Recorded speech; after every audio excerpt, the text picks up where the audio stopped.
C'est l'heure de Planète Vendée Globe avec le CIDEV et Vendéo, vos services publics de l'énergie et de l'eau.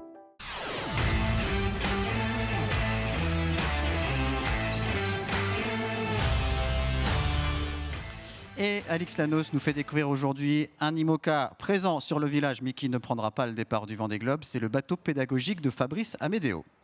Bonjour à tous, aujourd'hui dans Planète Vendée Globe, on monte à bord d'un bateau, un IMOCA, mais un IMOCA pas tout à fait comme les autres, un bateau pédagogique. Derrière ce projet, il y a Fabrice Amédéo qui va tout nous raconter. C'est parti.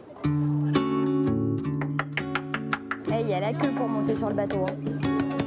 Le bateau pédagogique, le voici, un bateau de 1998.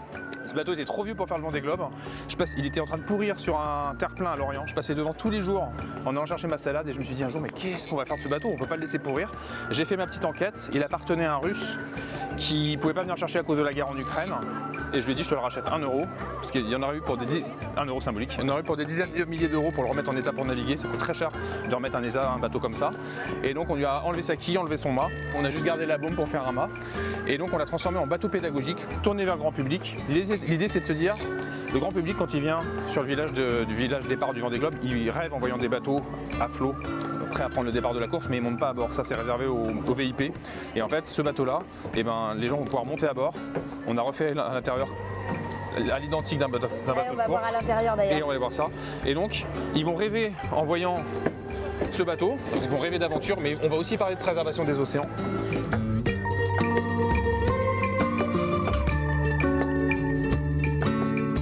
Donc ça c'est la table à cartes, donc voilà, comme sur le IMOCA quand j'appelle la Terre, avec le téléphone satellite. Et on retrouve à tribord les capteurs océanographiques, comme sur mon bateau de course, avec le capteur de microplastique, le capteur de CO2 salinité température. Là les gens ils vont découvrir un bateau, c'est sympa, mais au passage il faut les sensibiliser. Il faut les sensibiliser. Il y a des petits messages qui sont disséminés dans le bateau pour parler de préservation des océans, essayer de faire passer le message selon lequel 80% de la pollution des océans elle vient de la Terre. Et donc finalement c'est nous tous terriens que nous sommes. Alors moi je suis marin mais je suis quand même terrien très souvent. Qui sommes responsables de cette préservation des océans. Et la préservation des océans, elle commence à terre, pour tout le monde. Et donc ce bateau, il va être au SAP pendant 3 semaines. Mais après, l'idée, c'est qu'il aille dans différents endroits de France pour sensibiliser un petit peu tout le monde. De manière un peu ludique. De manière un peu ludique. Et puis ça fait rêver un bateau du Vendée Globe. Et se dire qu'un bateau du Vendée Globe va voguer symboliquement à travers les terres pour aller prêcher la bonne parole de la préservation des océans, je trouve ça génial. Amen. Amen.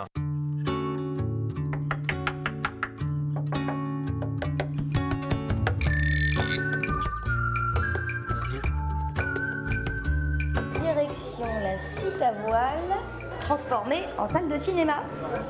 Waouh, il y a un paquet de passagers clandestins.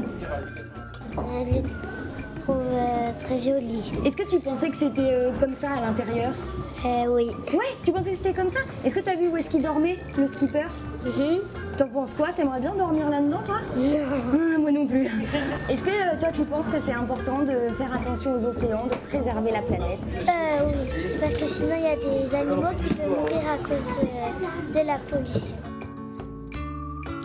Je pense que c'est important pour tout le monde et donc c'est très bien de sensibiliser et on voit qu'il y a plein de gamins là qui viennent visiter et c'est très très bien parce que c'est l'avenir. C'est important qu'ils montrent l'exemple, c'est important que sur une course comme celle-là, il y ait de plus en plus de préservation de l'environnement, voilà. C'est important que ces courses-là aient lieu quand même parce que c'est le rêve voilà, ça fait rêver tout le monde, mais c'est bien que ça soit fait en préservant l'environnement. Mbappé au vestiaire, le Vendée Globe est là. Quel Merci beaucoup. succès, Fabrice. C'est la magie du Vendée Globe. On vit dans la clandestinité pendant 4 ans et tous les 4 ans on a les projecteurs sur nous.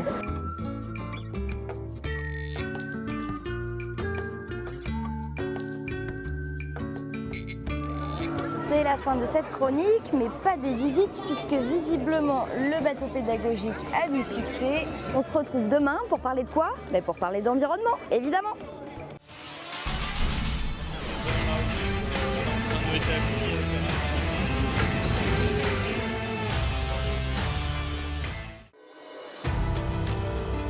C'était Planète Vendée Globe avec Vendéo. Je bois l'eau de Vendée, spécialité pour marins d'eau douce. Et avec le CIDEV, la transition énergétique, c'est pas la mer à boire.